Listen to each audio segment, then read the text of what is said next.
Welcome again to Privacy and Security. Paranoid, or are they really out to get you? My name is Becky Wiegand, and I am the Webinar Program Manager here at TechSoup. I've been with the organization for 6 years, and prior to that spent about a decade in Washington, D.C. and Northern California working with smaller nonprofits.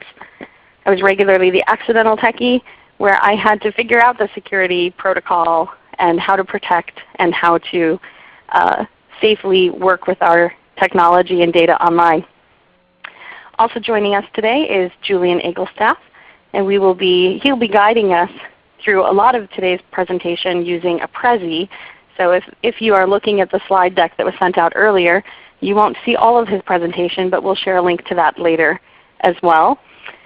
He's been working in the software and IT industries for over 18 years, and in 2003 he co-founded Freeform Solutions, which is a not-for-profit organization with a mission for helping other nonprofits using technology and helping them use it more effectively.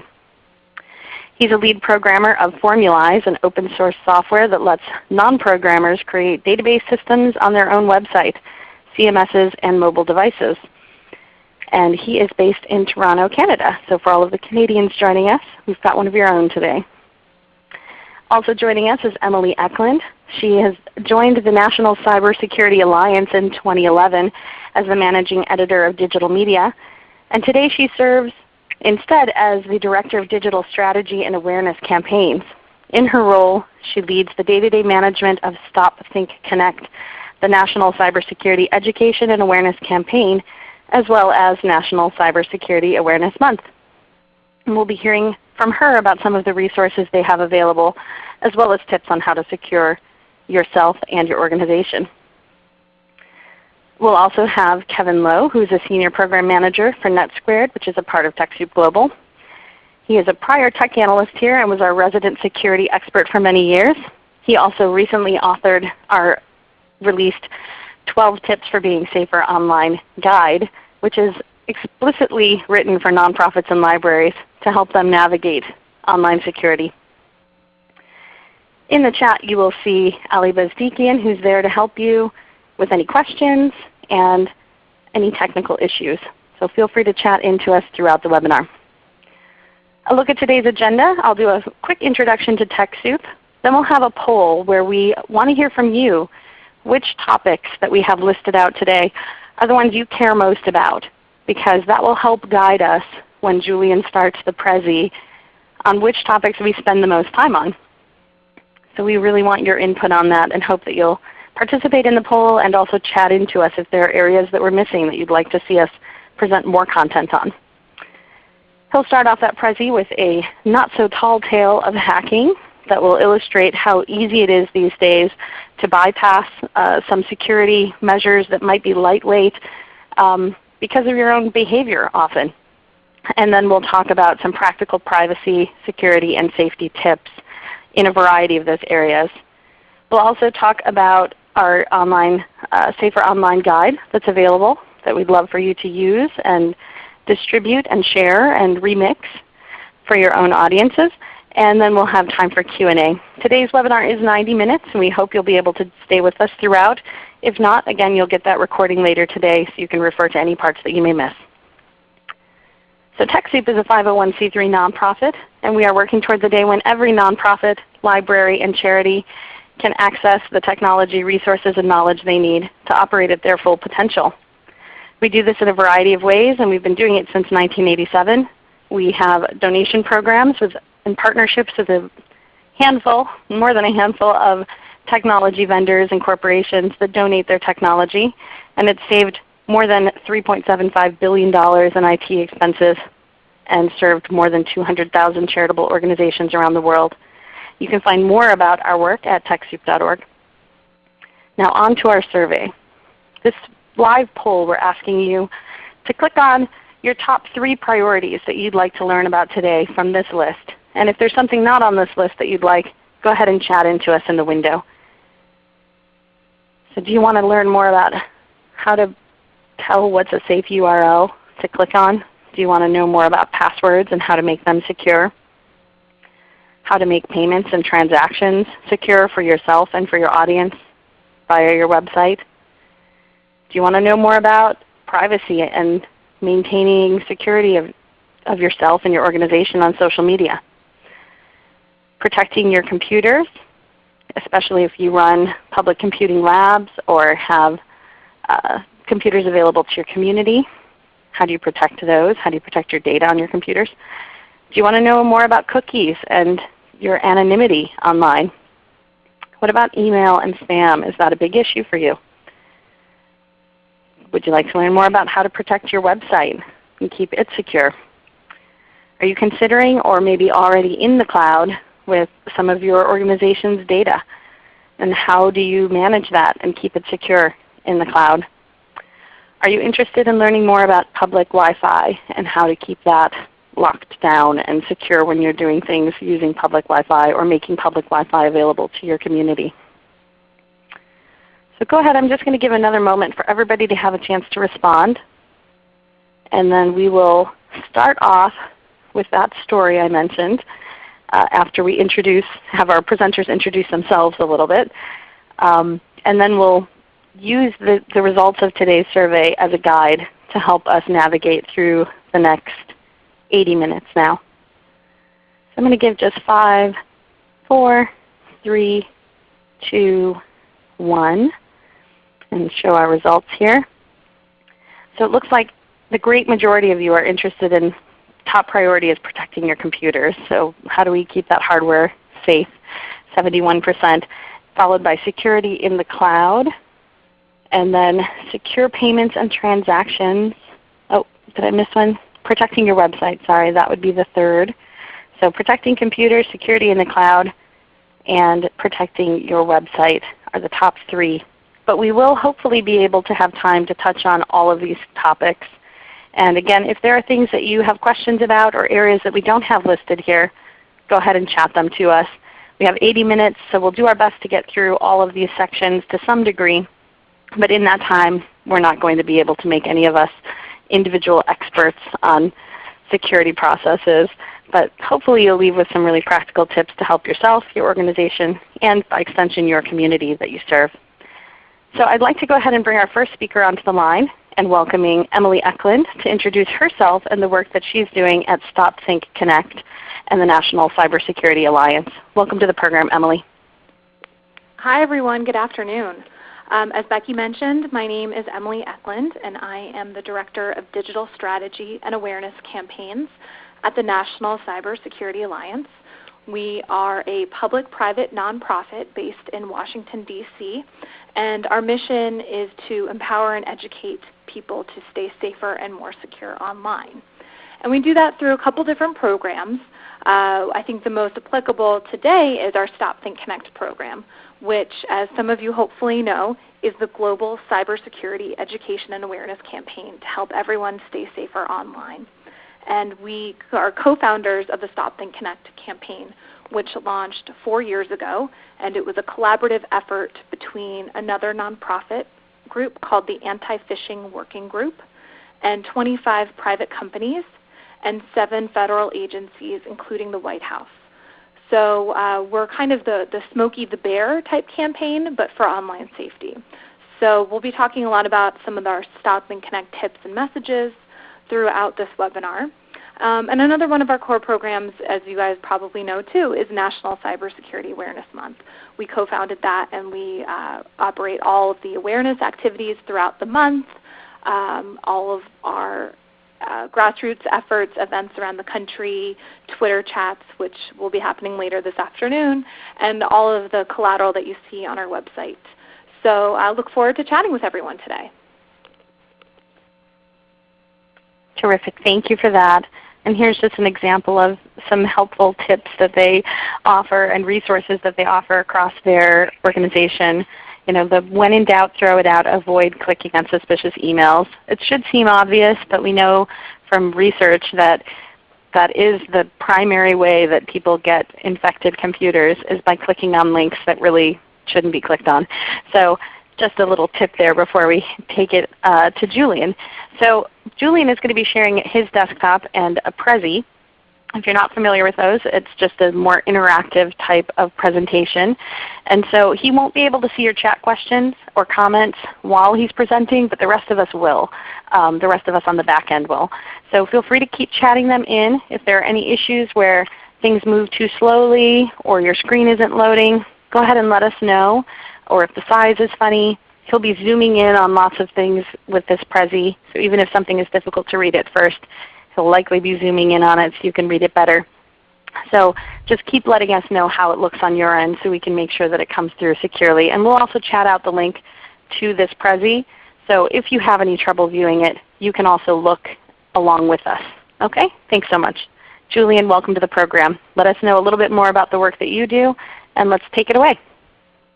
Thank you very much, Becky. Thank you all for being here. I'm so excited to have this opportunity from TechSoup to speak to you all. This is a topic that I feel very passionate about. I spend most of my working time helping people build secure systems online, but there's so much. There's just a huge universe of issues that cluster around that, and I love helping people understand more about that. So this is a presentation. First version of this was prepared a few years ago and has been circulated in a few different places, and I've given it myself a few times. And all the material is Creative Commons licensed. If any of you are the tech people at your organizations and you wanted to repurpose this, then you can grab a copy of the Prezi off the Prezi website and feel free to use it yourselves. So, a bit about me. I have worked in the computer industry for a while now. I co-founded Freeform Solutions. We help other nonprofits use IT, mostly through websites and databases online, but broadly speaking, our mission is to help other not-for-profit organizations use IT more effectively. So opportunities like this are a bit more of a direct, engaging way to meet our mission. So I want to start with the story of Mat Honan. This is 2 years old now, I believe, a little over 2 years old, this story, but some of you may remember it from that time if you pay close attention to these kinds of issues. Mat Honan is a writer at Wired magazine. For those of you who, we're speaking to the TechSoup audience, so most of you have probably heard of Wired magazine, but for those of you who haven't, it's kind of like the Rolling Stone of the geek world. So this guy knows about technology and knows about security issues on the web, and he got massively hacked, as you might say colloquially. And I want to look at what happened, so that just to get a sense of what are some real-world threats that are out there that really happen and that many of us are potentially vulnerable to. So the first thing that happened is some people took a liking to his Twitter account. Because he worked at Wired magazine and is up on these things, he was an early adopter of Twitter, and his Twitter account was @Mat, which is a pretty cool Twitter account. I mean, any normal, regular single word or name you can't get anymore, right? So some people thought, that's pretty neat. We want that @Mat name. So they started poking around to see if they could gain control of that account or steal it from him. So at this point, all that they know is @Mat. Well, looking at the Twitter profile, his account profile on Twitter, there was a link to his personal website. So now they have two seemingly innocuous bits of personal information. On his personal website, he disclosed his Gmail address, which again is not too fancy, not very risque. Lots of us, I'm sure, have exposed email addresses on different websites at different times. Mostly you're just worried about how much spam that might attract. Well, in this case, then the hackers took another step, and they decided, we're going to try Google's Reset My Password page, just to see what happens, because they knew his Google email address. So let's try resetting the password on that. Maybe we can gain control of the Google account. What they were thinking was maybe the Google account is the account that his Twitter password would be sent to. So if they could gain control of the Google account, maybe they could then gain control of the Twitter account. So when they tried to do the reset my password thing on the Google email address, Google helpfully disclosed that there's an alternate non-Google email that they would send a password recovery message to. And in that case, they put up on screen m//n@me.com. Well, the guy's name is Mat Honan, so it doesn't take too much thinking to imagine what the full alternate email address might be. And they also have another implicit bit of information here. Me.com is a domain controlled by Apple. So he's probably got Apple accounts as well. So at this point, since they have figured an email address that he might have, and it's not hard to test that because you send a bunch of messages to a non-existent address, you're likely going to get a bounce back from the server saying, sorry, this message is undeliverable, no known recipient at that address. So one way or another, they were able to deduce his me.com email address. At this point, they call Amazon. And after this incident, which was widely publicized, Amazon changed a bunch of their security practices. And Apple also reviewed and changed a bunch of things. But at this time, they basically played a trick on Amazon, and Amazon went along with it. This is what they did. They called Amazon and asked them to please add a credit card to my account. I'm Matt. Please add a credit card to my account. And Amazon lets you do this, or at the time, they let you do this over the phone, because the person on the line knew the name on the account, the billing address on the account, and the email address associated with the account. And so Amazon would let you add a credit card to the account. Now, the reason this is important is because next, they called Amazon back. There's a bit of a hole in Amazon's policies at the time. They called back and said, hi, I'd like to add an email address to my account.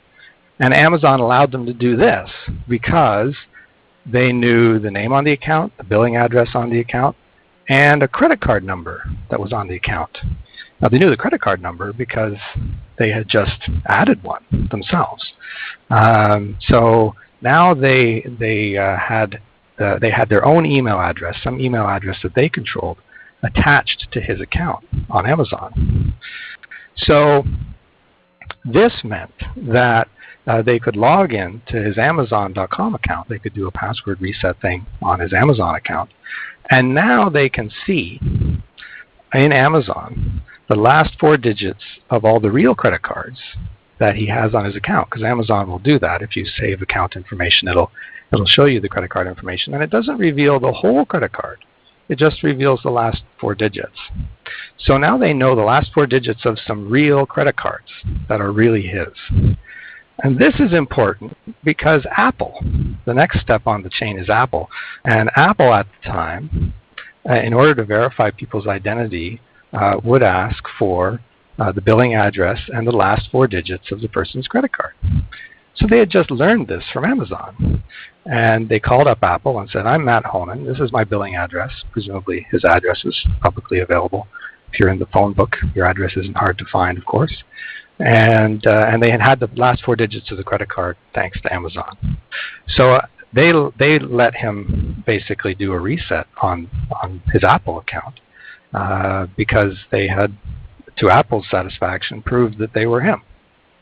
So with the temporary password that they got from Apple, they were able to log into the me.com account, the Apple email address that Matt had. And if you remember way back at the beginning, the me.com address was the one that was attached to the Gmail account. So they could reset his Gmail password now that they had access to his Apple email. So now, this is getting serious because access to his Amazon account, his Apple account, and his Gmail account are now all compromised. The attackers have control over those accounts. They've been able to reset the passwords. Now they've been able to reset the Gmail password. And so once they've done that, they could reset the Twitter password and take over the Twitter account, which is what they originally wanted to do. Now the nasty part is, since they have access to all of this stuff now, as a last step to make it harder to find evidence of what they had done, they then used the remote wiping features of Apple's cloud infrastructure to remotely wipe his iPhone, his iPad, and his MacBook to try and cover their tracks. And Apple lets you do that, for anything that you've associated with your Apple ID. They also deleted his Gmail account. So he lost a lot of stuff out of this. Apple later helped recover things off the hard drive of his laptop. But it's pretty serious thing that happened to him. And he wrote about it extensively in Wired. And as I say, Amazon and Apple did make some changes. But I liked this story for a whole bunch of reasons. And one was because was there some super programmer, evil genius person wrote a unstoppable virus that took over everyone's computer and there was no hope to stop it no matter what? Well, no. Obviously that's not what happened. This whole attack was accomplished using social engineering, which has always been the most potent tool in any hacker's arsenal. It's the way that people have broken into systems since there were systems to break into. A great example from last year that I read about, and this was so unbelievable. A particular person managed to steal $100,000 in bitcoins just by asking politely, basically, if they could please have them.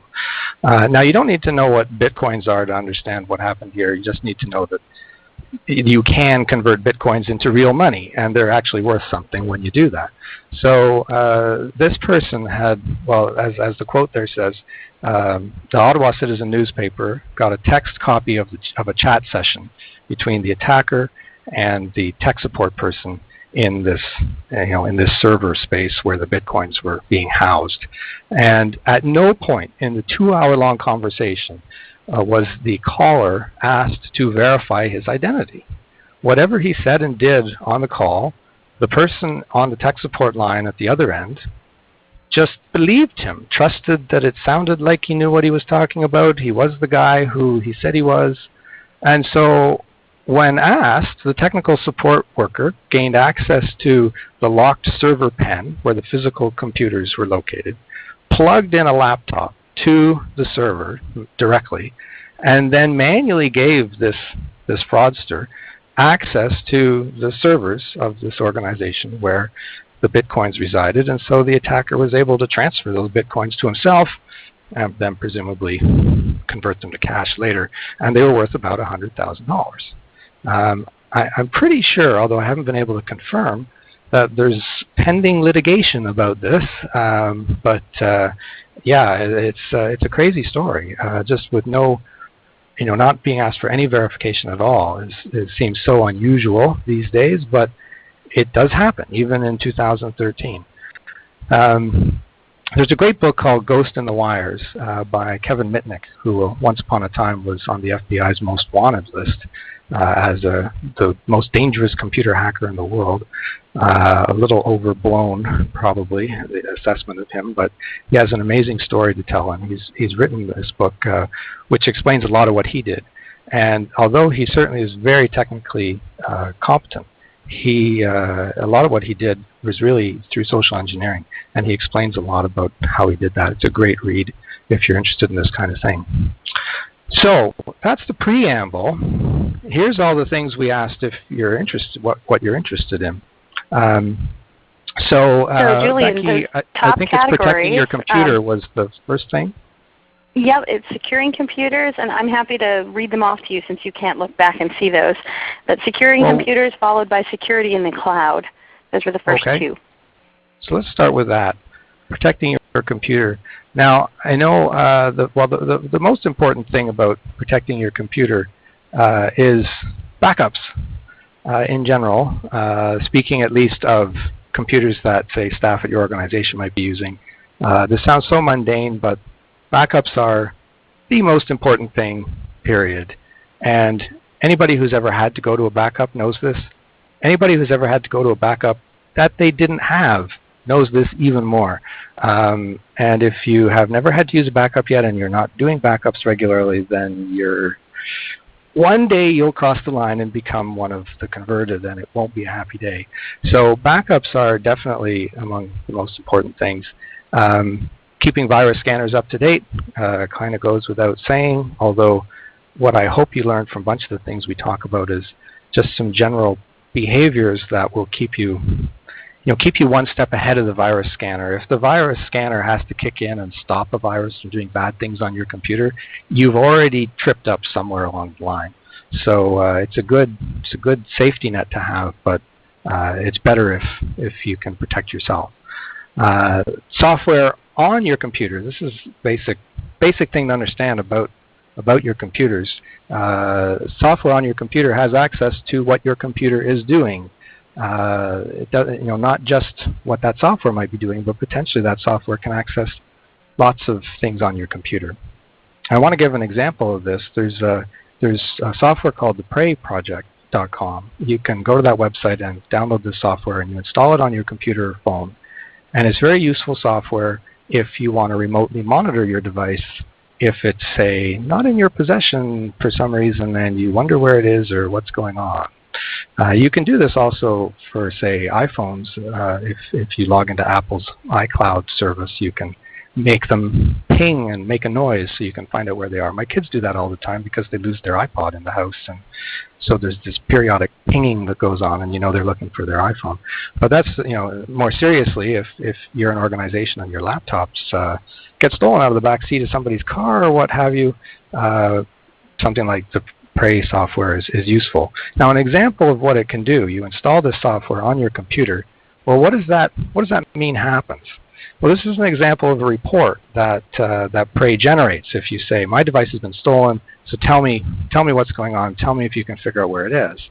So I installed this on my laptop and I ran a report, pretending that it had been stolen. And what came up, among other things, was this map with a little pin saying, we think it's right about here, because it's connected to the internet, and the Prey software was on the laptop, was sending information back to the mothership, so to speak. Well, so surprise, my laptop has no GPS. But even with no GPS, you can often figure out where a device is in the world just based on its internet connection. Also, the software had access to the webcam on the laptop, and there's a screenshot there of a suspicious-looking individual that might be taking over your laptop, and screenshots of software that's running and other things like that. So the software on the computer can access all of the resources and information on the computer, from the camera, the files that are on the computer, and what you're typing on the computer. So Prey is doing this to help you find your computer or phone, but viruses is software on your computer as well. It's going to do that without your consent. That's exactly why you never want viruses anywhere near your computer. It's so bad. Another thing that's useful to know about computers, your own computers, how to protect them, especially in the event that they're stolen, is you want the information on the computer to not be accessible. So there's a program called TrueCrypt. You can install it on your computer, and it is useful for scrambling the information on your hard drive, or encrypting it. Technical term would be encrypting the hard drive, so that the hard drive can't be read if the computer is stolen. Now, this is a very good thing to do, but we have to put a big asterisk on this, because version 7.1 of TrueCrypt is okay for now, but the people who are responsible for maintaining the software have basically stopped maintaining the software. There's no future versions planned.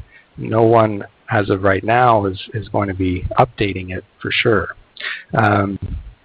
There are some other things worth looking at. Some people in the internet community have basically taken on the role of hosting version 7.1 of TrueCrypt, and that is still available through the link I give there.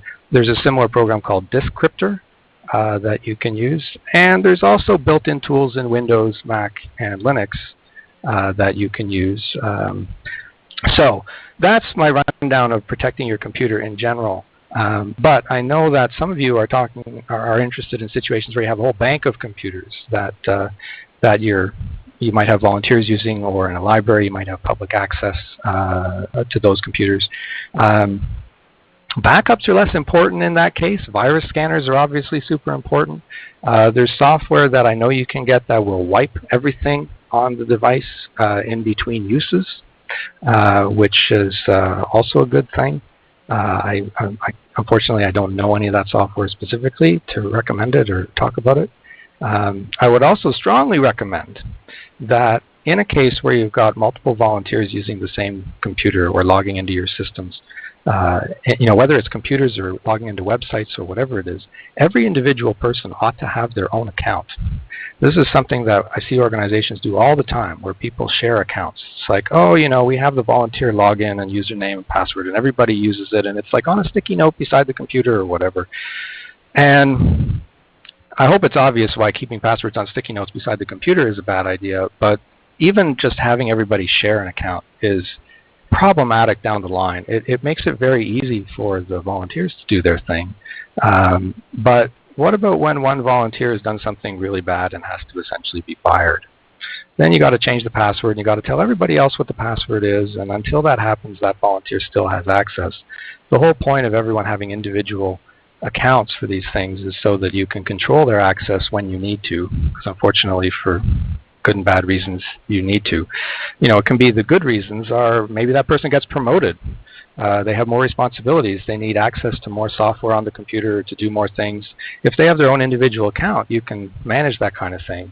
If you're trying to share one account among everybody, then you're really hamstrung in what you can do. Good point, Usually Julian. when I do this presentation, I'm in a room and I can see what people are nodding their heads and what they're talking about. So I will just keep talking until that happens. And here I can't see that. So I want to stop for a minute and hear from the chairperson. Well, I'll go ahead and jump in, Julian. This is Becky, and we had one question asking about whether is there any concern that the Prey software could be hacked and someone else could take over your computer? Is that something that you've heard of happening? I have not heard of that, of any particular instance of that happening. The Prey software it is a good point. Some people see what is possible there, and then they think, well, I don't want that anywhere near my computer, for the same reasons you don't want any viruses anywhere near your computer.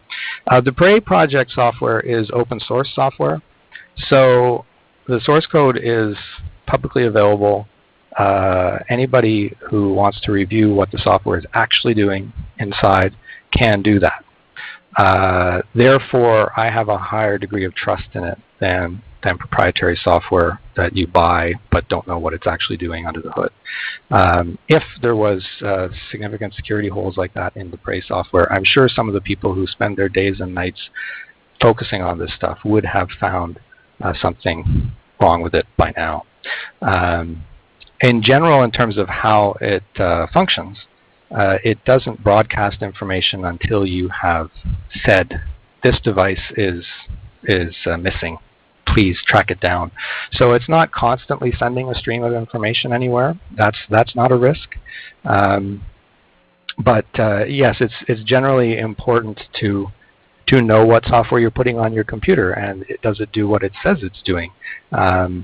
So everything I've read about the Prey software and in my own use of it, I haven't run into any particular problems or heard of any issues. But it's the title of the talk is it's not being paranoid if they're really out to get you. A certain level of paranoia is really important. So I'm glad you're thinking about that. Interestingly, there were two reports on the ride-in on the radio this morning.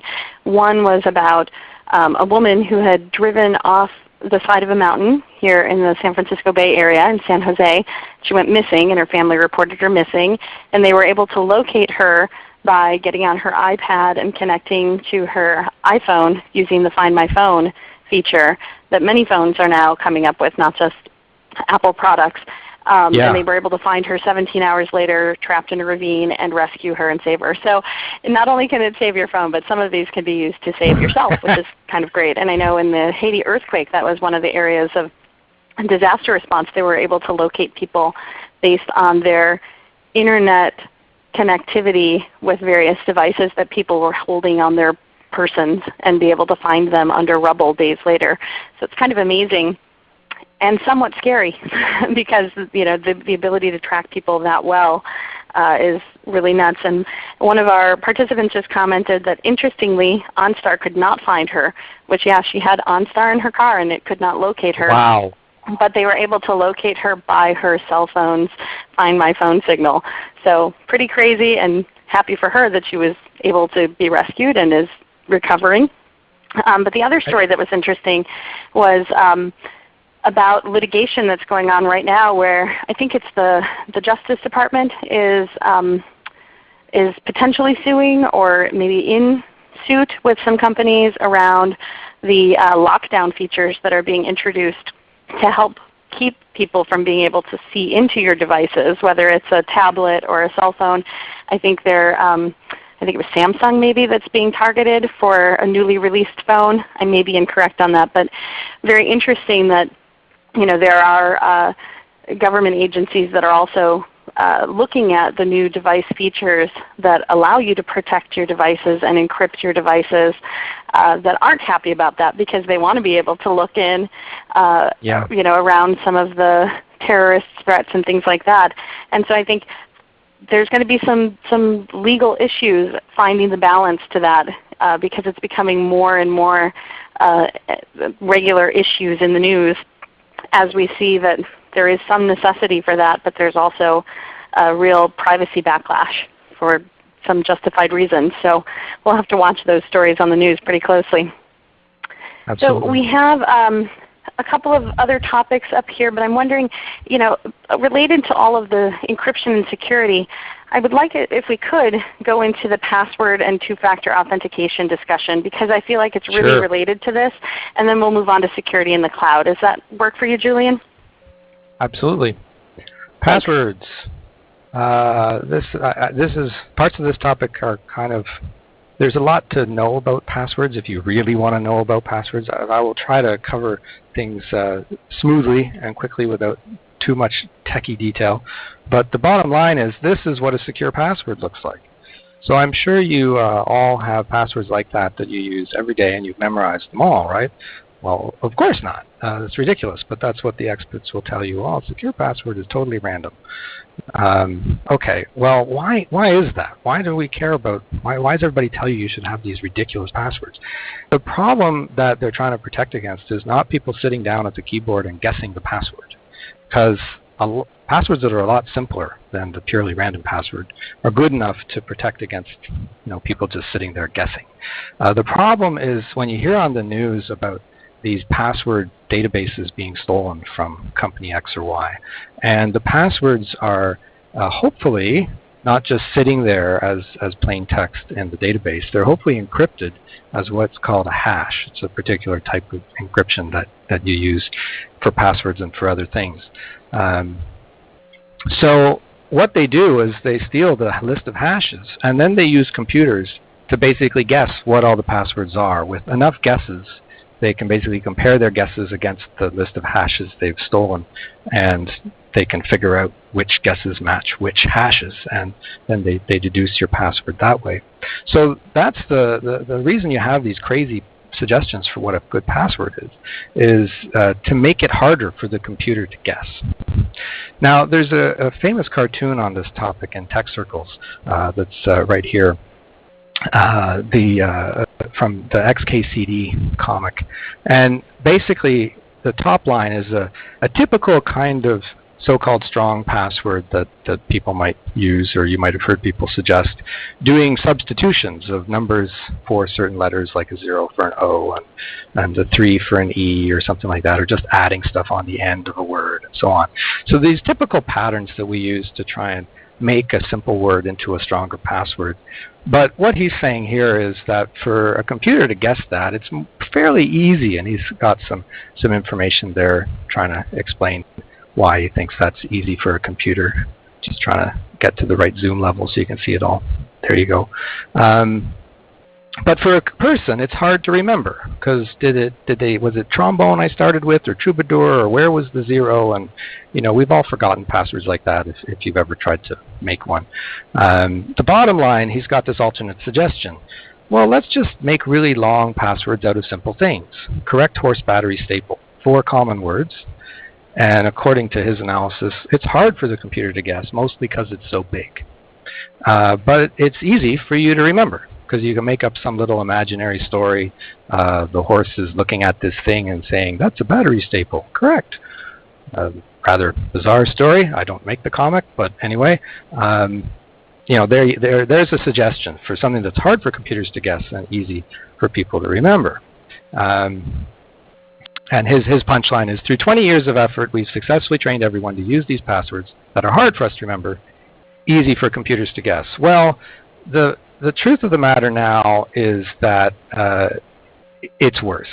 Almost nothing is hard for computers to guess anymore, because with current hardware, attackers can make literally billions of guesses every second for a password that they're trying to learn what it is. There's a great link there if you're interested in the minutiae of this that I strongly suggest you read through. And their recommendation at this point is readers should take pains to make sure passwords are at least 11 characters long, contain upper and lowercase letters and numbers, and here's the kicker, are not part of a pattern. Like ideally, totally random. So yeah, how realistic is that? Interestingly, what they've found, and it's discussed in that article, that when passwords are stolen from somewhere, the hashes are stolen and people are trying to break them, users of a given system tend to follow the same kind of patterns when making their passwords, because they like the same kinds of TV shows, and they have kids that are sort of the same age, and they were born in the same decades, or what have you. And this tends to narrow the randomness of the choices they've made about their passwords. And the people who are trying to break the passwords feed that information back into their algorithms and are able to break more of the passwords. So yeah, you're totally screwed when it comes to passwords, but we'll get to the saving grace of that in a moment. If you are using bottom line though is, if you're using a system that has that requires just a password for security, make sure it's at least like 11 or 15 or as many characters long as you can possibly manage. That's what really counts. Julian, be careful what you let your browser remember for you, because we've often had, your browser will help try to make it easy for you. Well, maybe it shouldn't be remembering your banking password. On your laptops that is out and about with you all over the place, maybe it shouldn't ever remember anything. Don't use the same password everywhere. This is also super important.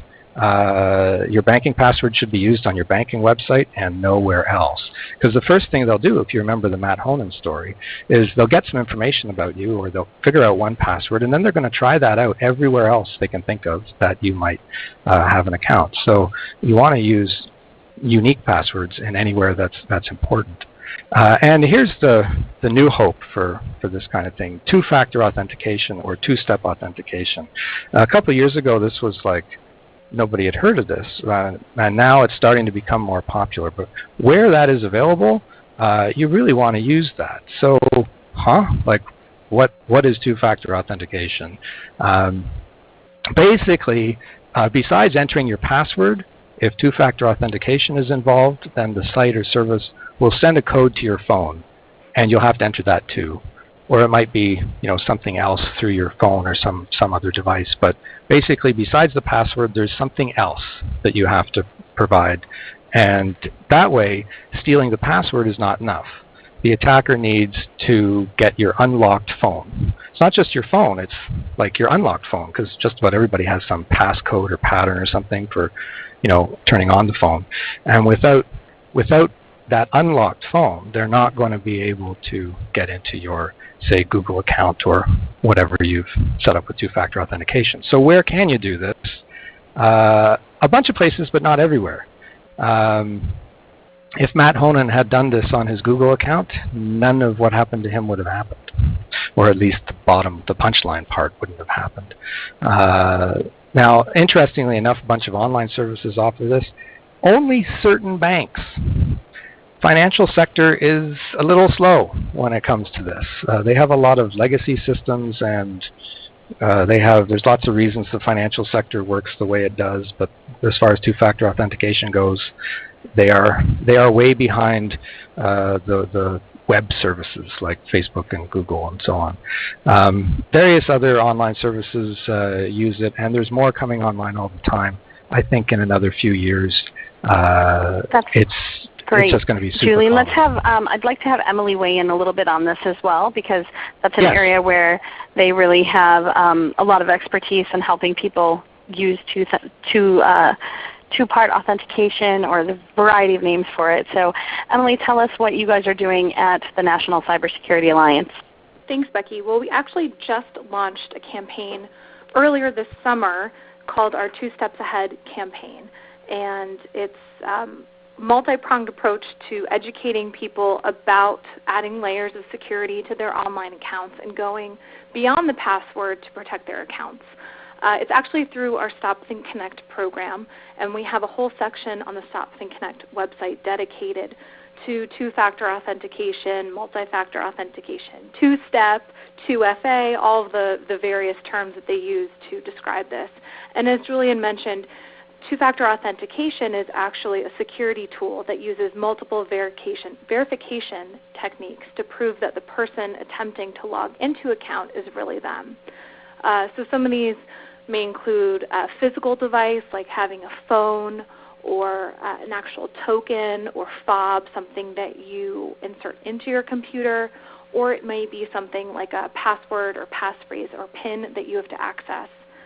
So I encourage everybody to go and visit this section of the website. It's stopthinkconnect.org/2stepsahead, because it really gives an overarching way of describing the situation, because I think a lot of people are really concerned about, they know that it exists, but they think it's a really technical program, technical aspect of security, and they don't really know about it. So we break it down. We tell you what it is, why it's important, how you can enable it, and we also have a list of step-by-step instructions on various platforms, including social media, email.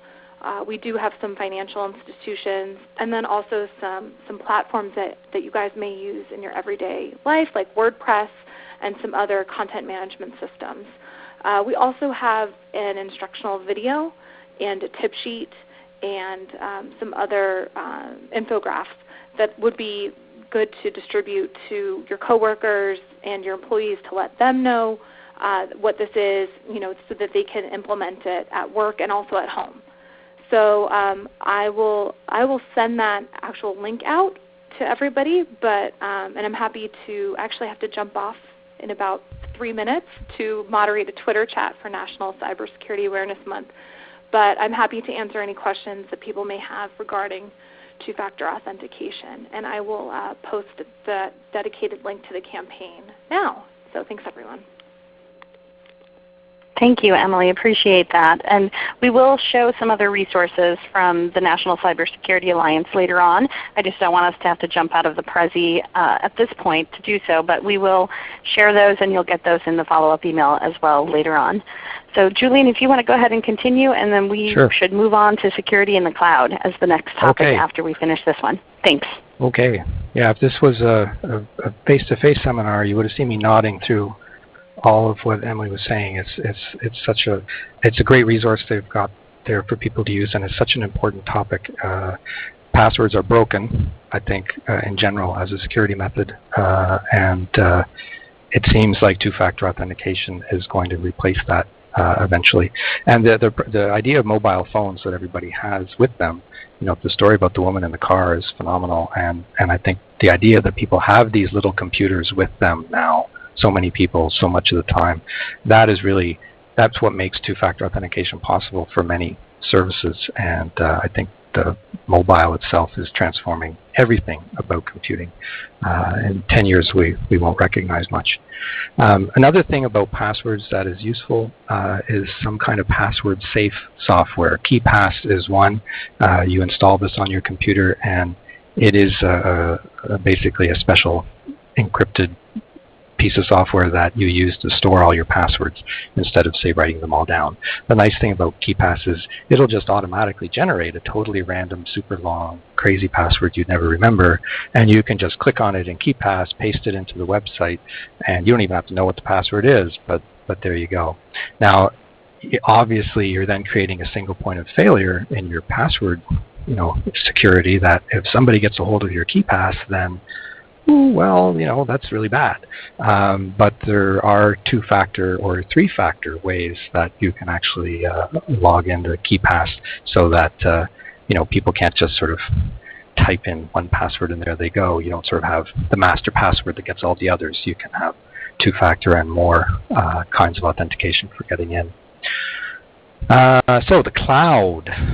I have a whole other presentation just about the cloud. But briefly, the cloud, well, what do we mean by the cloud? I should maybe define that first. I say here the cloud is probably more secure than local storage systems that you're using right now. But that's true in the sense of cloud services that are storing things on your behalf, like say Google Drive or Dropbox or something like that. But in general, cloud systems, because they're out there and they're maintained by these companies that are in the business of doing this all the time, they're probably more secure than, say, you have a computer in your organization under the boss's desk that's connected to the internet and that's your file server. When was the last time somebody made sure that all the necessary security patches were on such a box? So a lot of people are reluctant to sort of give up the local control over those kinds of things, but there's actually some upsides to moving to the cloud for that. Yeah, as I just said, these cloud services are supposed to be always up to date with all the latest security patches, etc., and they're being backed up regularly. They should be, if you're using anybody who's any good at this. It's also super convenient to have all of your stuff, no matter where you are or what device you're using. Mobile, again, entering the picture, because you can check your, not just your email, but access files and other, sometimes do actual work while you're on the road, just because the cloud services are making that possible. But there's obvious privacy implications. They pledge never to look at your data, but it's not on a computer you control anymore. And we already talked about the whole NSA angle. So there's, as with most of these things, there's trade-offs everywhere. The whole question of privacy and security, I think, boils down to how much convenience is worth how much risk. And what I hope we give you a sense of from looking at some of these topics is, what are the actual risks, or where do the risks reside? And then you have to decide for yourself. I can't tell you if a cloud service is the right service. You should use Google Drive or not. But you could. It's a good service. It's convenient. There are risks, and then how those relate to your organization is something you need to assess for yourself, or with the help of somebody who can, talk to you in more detail about your particular situation.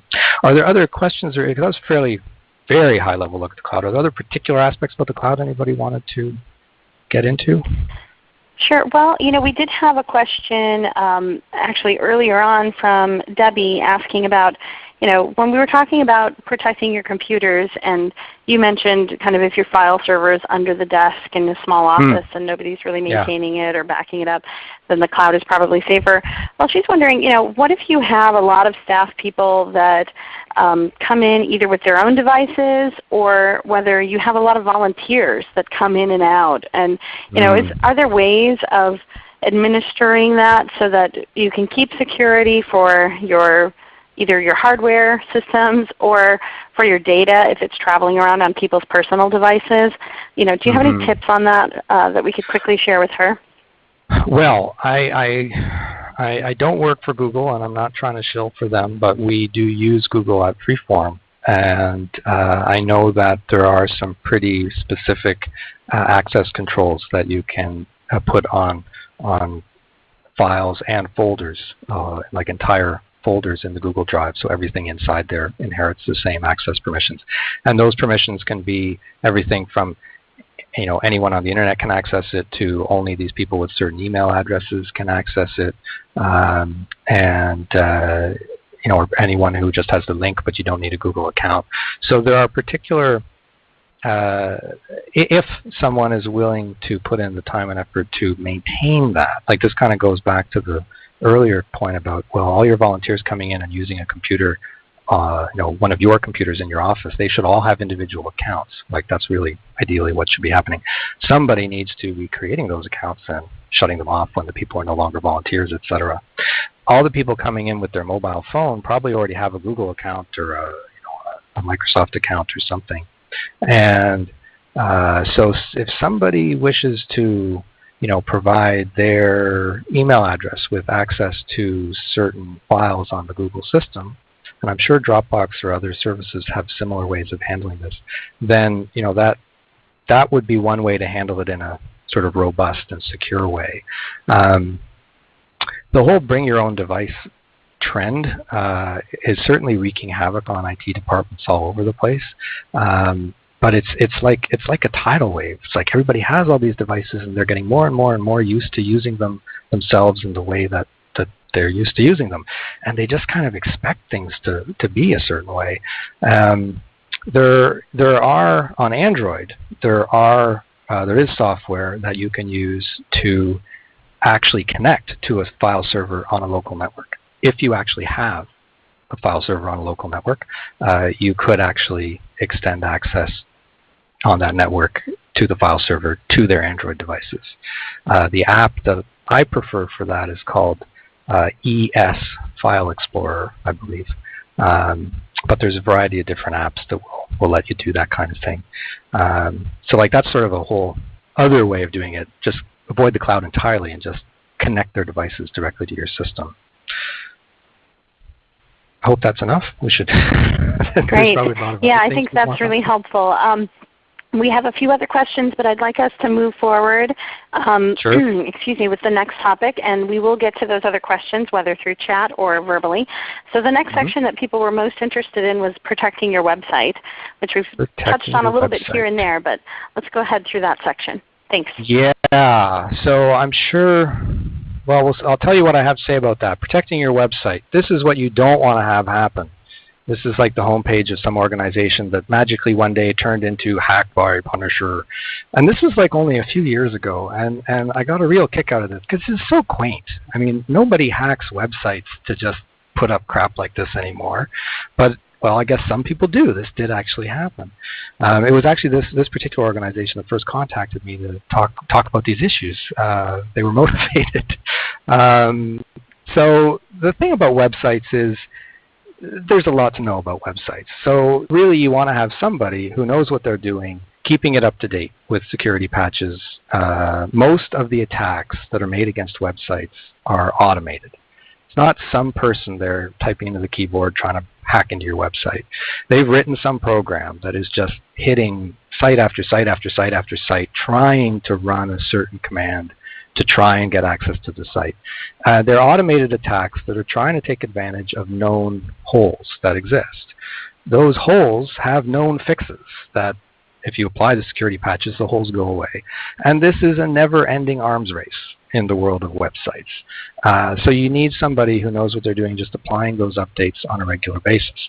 Drupal is one of the most common website systems out there. I would guess that a certain percentage of you have Drupal websites. If you're using Drupal 7, Drupal 7.32 has just been released, like yesterday, I think, because there is actually a very major security hole in Drupal 7 that has been found, and a patch has been released, and you had better apply that, because this is a really bad one.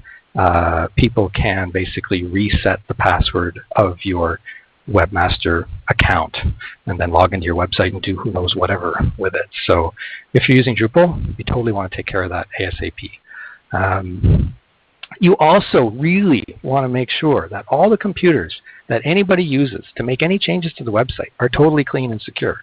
So if you have a bunch of computers in your workplace and volunteers are coming and using one of those computers to do a bunch of stuff, make sure that nobody's updating the website from that computer, because chances are that's the computer that's the least likely to be clean, most likely to have a problem of some kind. The reason this is important is because a lot of viruses, a lot of bad things, malicious software that can get installed on your computer, they try to steal passwords. One of the things they do is they look for when you connect to a website and type in a username and password, and then they go, aha, I got it. I'll send this back to my mothership, wherever that is. And then the person who's in control of that software now has the password for your website. That can be like for the FTP program, for just sending things up and down to the website, or actually logging into the website, or whatever it is. So you want to make sure the computers that you're using are as clean as possible, because that is one of the most common ways that websites actually get infected. If it's not through a known hole that has a known fix, and you just haven't applied the security patch. The second most common thing is it's one of your computers itself is compromised. Your website might be totally locked down and 100% secure, but the computer you're using is not, so then there's a problem. Strong passwords, important. We've already talked about that. You want to use them wherever possible. Make sure that the people who are actually building your website understand. These are the terms. If you want to call up your website technical providers, people who help you with your sites, and give them a little quiz. Ask them what XSS, SQL injection, and CSRF mean. They should know what those things mean. They really should know exactly how they work and what measures you take to defend against them. I'd be happy to explain that later in more detail if people want, but basically the people building the site, they ought to be more than just, hey, yeah, we know how to build WordPress sites because it's really easy. You download WordPress and you install it and you, that's it. It's so easy. But if they're not actually website developers, well, then you're just relying on, hope it's patched and up to date, and they haven't done anything else that opens up any other holes. So the bottom line is maintaining websites costs time and money, and you're going to get what you pay for. So now there may be other aspects of protecting your websites if you have specific sites or other technologies that people might have quick questions about, but it's not, well, my basic premise about websites is it's not something that's totally in your control. These are the things you should think about. Great, Julian. And actually, Kevin Lowe here on our end, one of our other presenters, wants to chime in a little bit here with some other tips and resources on this topic. Hi, everyone. I just want to add that we have a blog post talking about cross-site scripting and SQL injection. So I will talk more about the resources we have on TechSoup, but just hang in there for those who may be feeling that the subject may be a little too technical. And we will be sharing more resources for a variety of levels. So for getting started, we have a lot of that on TechSoup, and so does the National Cybersecurity Alliance. So we're covering these at different levels, we understand. But we hope that either way you'll walk away with a lot of things that you can do today, some things that maybe you'll have to plan out and do in 6 months, and some things you maybe have to just plan out and budget for longer term and bring in some external support to help you manage.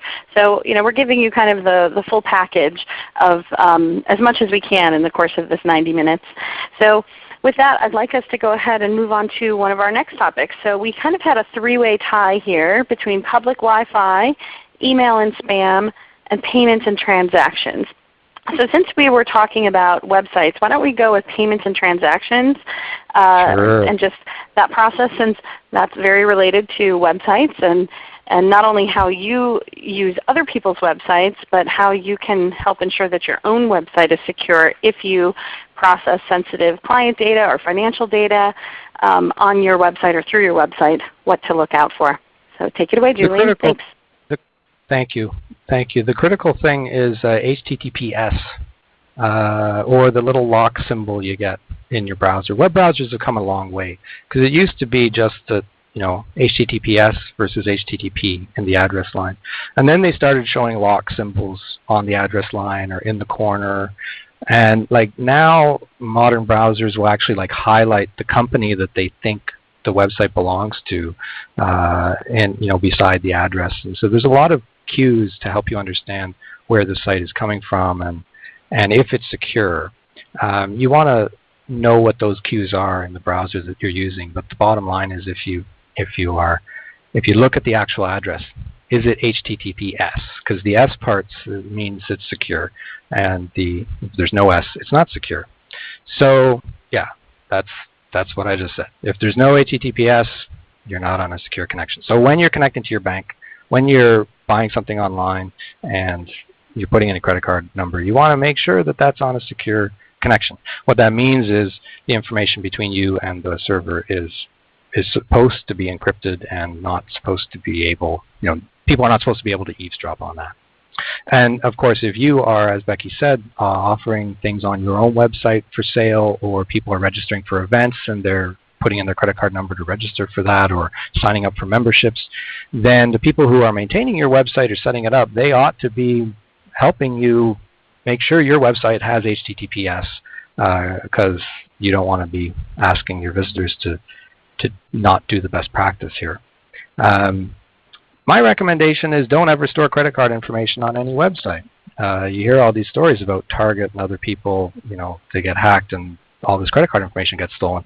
In the case of Target, it's pretty nasty because apparently it was the point-of-sale terminals that were made vulnerable in that case. But when it's just a plain website, you can protect yourself by not actually storing card information on that site, because if they don't have it, it can't be stolen, right? Now, exception there maybe for PayPal. Like, PayPal's in the business of online transactions, and it's very convenient to be able to pay through PayPal and not provide your credit card to a given online store, but just pay through PayPal. But then you have to accept that PayPal has your credit card information. And this kind of highlights for me what is the essence of this whole entire topic. How much convenience is worth how much risk? I think it's convenient enough to leave your credit card information inside PayPal, and I trust that if anybody secures that kind of stuff, they can, because their whole business is online payments. So is that convenience, is the risk there worth the convenience, and vice versa? And I think a lot of these things come down to that. When volunteers logging into the computer inside your office, it's convenient for them to just all use the same account. But what are the risks there? They could snoop on each other's files on the computer, whereas if they had separate accounts, they presumably could be separated from each other and not necessarily see what other volunteers are doing. Maybe that matters, maybe that doesn't in your case. Any questions? Great, jumping into Wi-Fi? Let's go ahead and jump into public Wi-Fi and then email and spam if we can, since we've got only about 20 minutes left. I want to make sure we get through as much as we can. Thanks. Wi-Fi. So this should look familiar to people who have phones. And it says not in range. All these accounts, all these Wi-Fi networks, not in range. How does it know that I'm not at Stanford right now or Starbucks? Well, because it's checking all the time to see if it can find that network. So what you don't know is who around you is listening to see what your phone or your laptop is looking for. Your device is revealing information about itself and about you just by being there in the world. And it's checking for these different networks that it knows. And it will automatically connect to a network if it thinks it has connected to that network before. It's looking and it finds Starbucks and it says, yay, I'll make a connection. But here's the kicker. It's not that hard to spoof network names, to pretend to be another network if you have the right hardware and you're sitting there in the corner of the Starbucks. Then are you sure that the Starbucks network you're connecting to is the real Starbucks Wi-Fi, or is it some fake Wi-Fi called Starbucks that somebody else has set up? Now that might sound really crazy, but you can buy stuff off the good old internet. You can buy stuff off the internet for about $80, $90, and you can do this too. Go down to your Starbucks and try it. So this is the problem with public Wi-Fi, as with a lot of security issues. It's really about trust and authentication. How do you know what is true and what is fake? For example, when you connect to a normal Starbucks connection, you probably have seen, if you've done this, that you open up your web browser and then it comes up with a page that says, welcome to Starbucks. And then you check the box that says, yes, I accept the terms and conditions. Please connect me to the internet already. Okay, if you connect to Mr. Fake Starbucks, it's probably not going to have that exact page. It's not actually the Starbucks Wi-Fi, right? So it's not going to put you through the same hoops that the normal Starbucks does. Maybe Mr. Fake Starbucks is really smart and he's set up that whole thing too. But for example, you might connect to something and not get a page like that, which you would be expecting. At least I hope you're expecting it, because I hope you're being very paranoid and very aware of the situations you're in, and you go, why didn't Starbucks ask me to accept their terms and conditions. Something strange is going on here. I am not going to do anything else on this Wi-Fi. So, that's an example of where the paranoia can save you. But it's true that whoever controls the network, even if it's Starbucks, can listen to all the information you're sending back and forth, even if it's encrypted with HTTPS and you're logging into your bank and you're doing who knows what. The fact is, all the information that you and the bank exchanged in order to make the connection encrypted had to pass over that Wi-Fi network. So anybody who's in control of the Wi-Fi network, in theory, could have all the information they need to unencrypt your connection and see what you're doing. So even if it is the real Starbucks, you really want to think hard about what you're broadcasting out to the world. And again, like I said before, how much convenience is worth how much risk?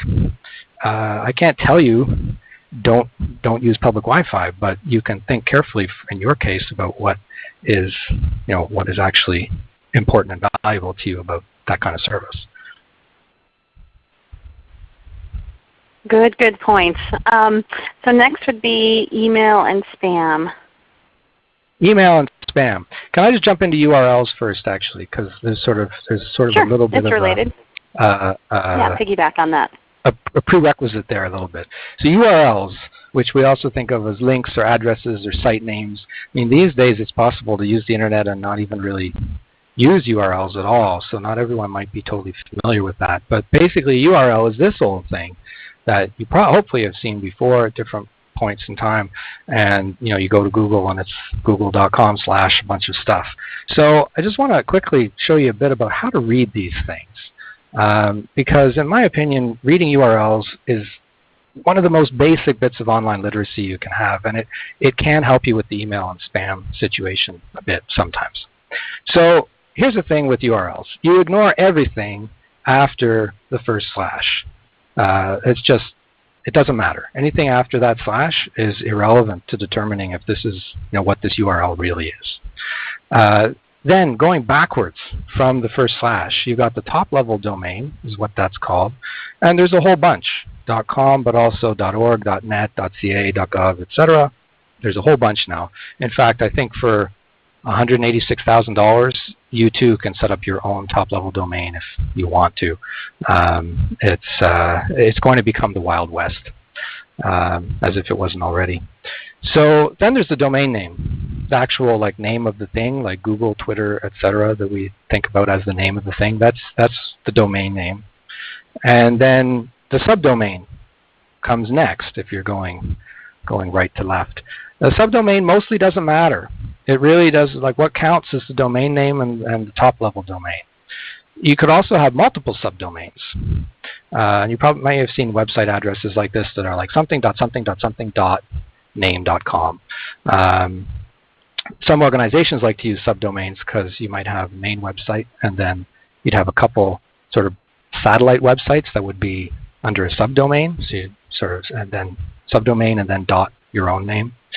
And then the protocol, HTTPS for banking stuff, hopefully, but it's often hidden. So here's two real addresses. These are real addresses. One is the real TD Canada Trust website login, and one is a genuine spam address that came out of a spam message that I got.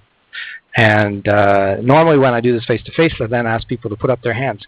Who thinks the top one is the real TD.com address? Who thinks the bottom one is the real one?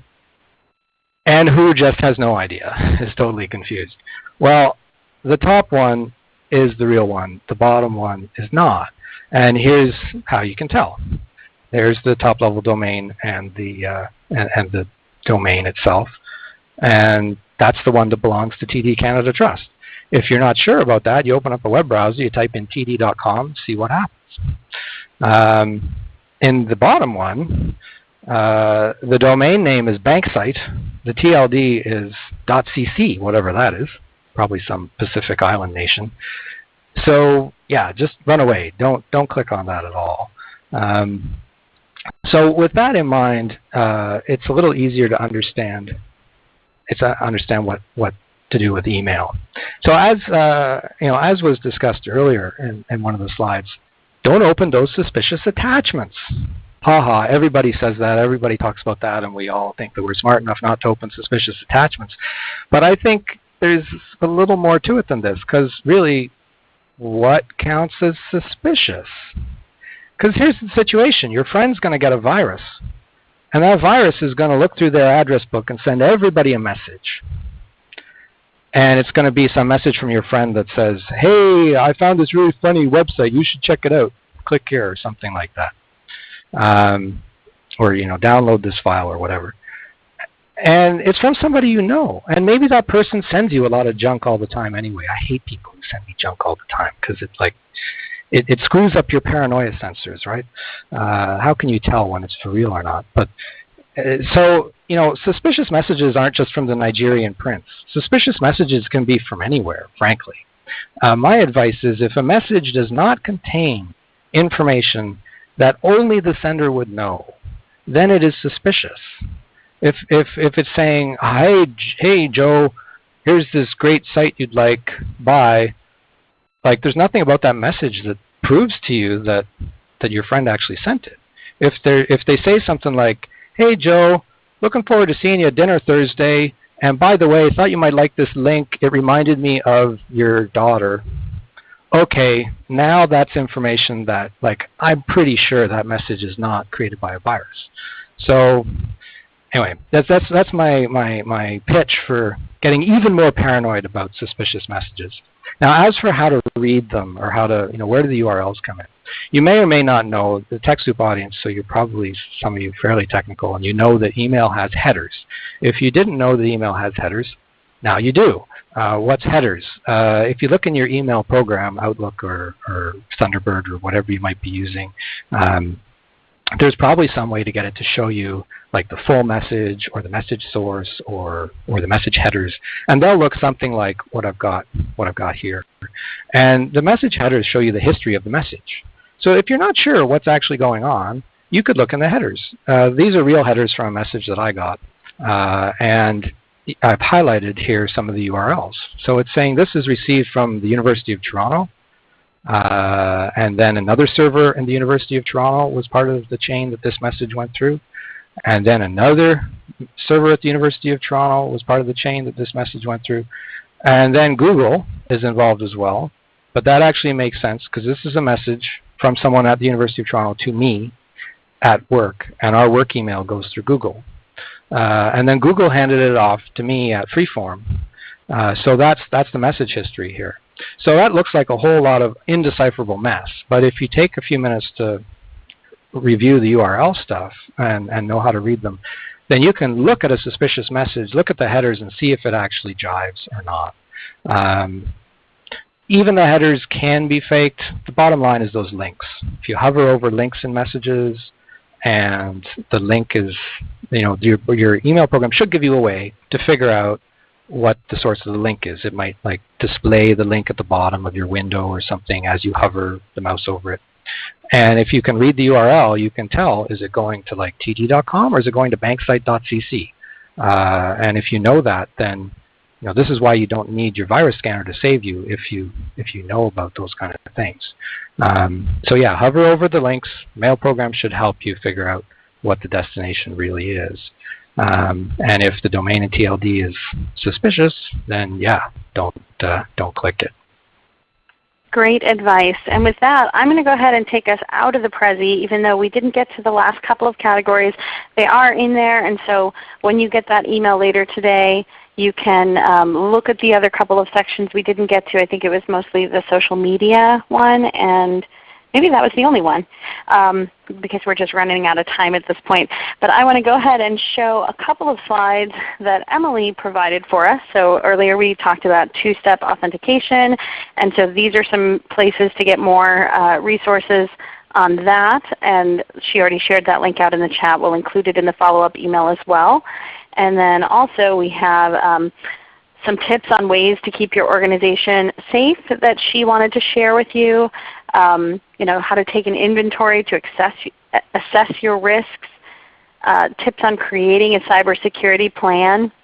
And so again, some of these things maybe you can start implementing today.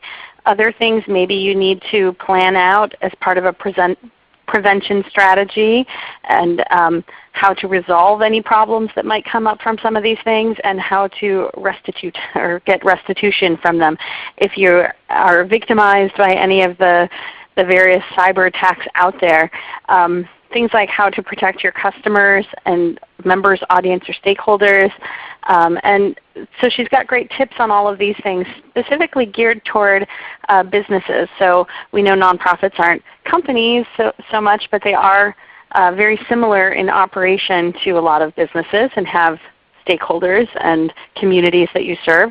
So they have a whole section with great tips and resources and printables that you can use. And we'll share the links to these in the follow-up. And then also things like how to keep your employees and families safe. What kinds of resources, posters that you can print out if you run public computing labs, or if you have a room that employees frequent, or you can hang in the kitchen with tips on how to encourage them to stay safer. All of these kinds of things are on their site that you can print off and use for your purposes. And then she also shared some contact info on how to get in touch with her and the National Cybersecurity Alliance.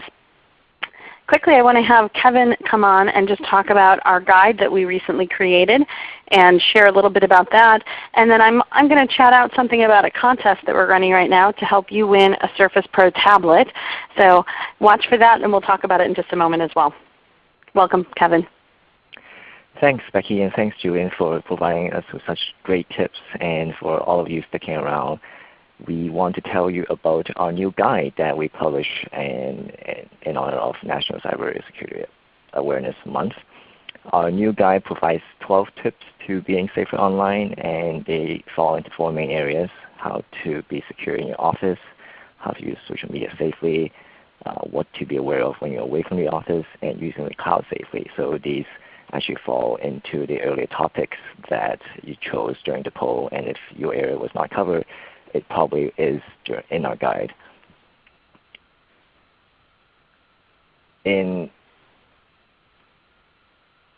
Also, we wrote several blog posts throughout this month, such as 5 things to protect privacy, learn the ABCs on online security threats, whose link we tweeted out. We added in the chat earlier. So a lot of resources on TechSoup this month, so look for it on our website. And as Becky mentioned, we have a contest going on. Share your security story and win a tablet. This contest is available to U.S. organizations. The link is there and is available as well. And lastly, we have a live expert Q&A on our forums on October 29th. So if you have questions that you want answered that we couldn't cover in this webinar, please feel free to go to the website on that date. The link on that last bullet is actually all the content that we've created for Safer Online, which includes actually the more notes on the actual Q&A on that date. And lastly, as Emily mentioned, she is conducting live tweets and a lot of content on Twitter. So if you look for hashtag NCSAM or hashtag ChatSTC on Twitter, you'll find a lot of great tweets from experts like from Microsoft, Google, and the National Cybersecurity Alliance, of course. Today's tweet chat actually is about the Internet of Things, I believe. So if you're interested in that, you can check it out online on Twitter. And of course, thank you. I just also wanted to mention that for people who've been asking about different products available to help them manage their security, we do have a whole section on TechSoup's website, TechSoup.org/security, that is dedicated to bringing together technology articles and blog posts, webinars, and product donations. And you can actually see down here at the bottom of the screen where it says Product Solutions, and there's a little drop-down box there.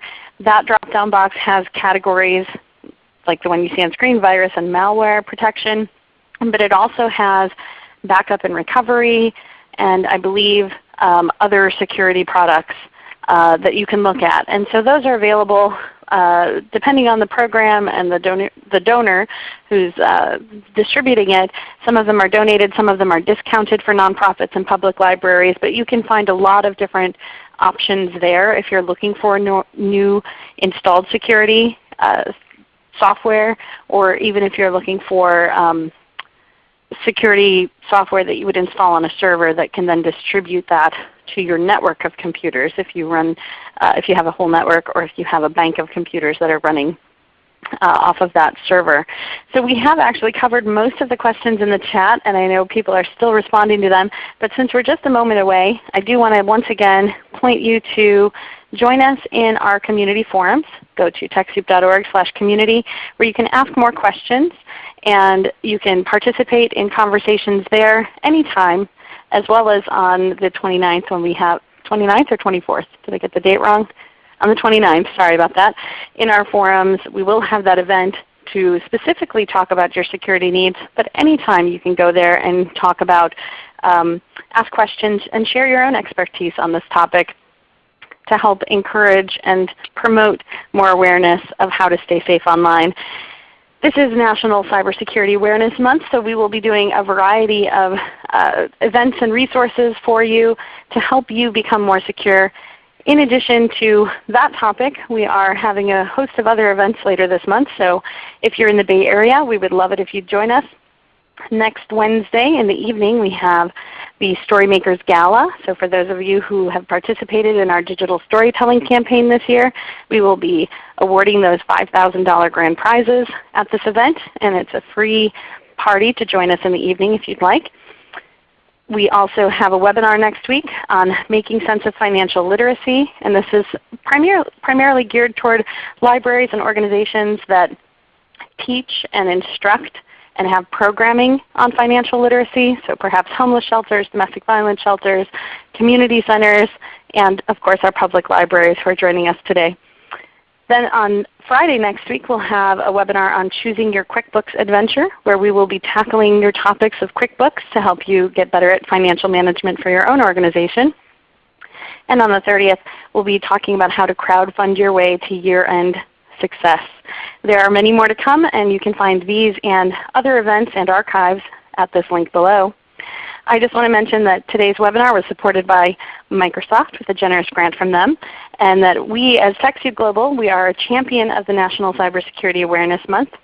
And so we would encourage you to take what you've learned and your own expertise and experiences and share them at the Do One Thing campaign, and also in those National Cybersecurity Awareness Month chats to learn and share your experiences. Lastly, I'd like to thank our webinar sponsor, ReadyTalk, for providing the use of the platform for today's event. They provide ReadyTalk 500 for us to use, which is also available for donation in our catalog. And you can find that at TechSoup.org/ReadyTalk. With that, I'd like to just thank Julian and Kevin and Emily for their participation in today's event. And I'd also like to thank Ali and Ariel who provided some chat resources on the back end. Expect an email from me later today with those resources.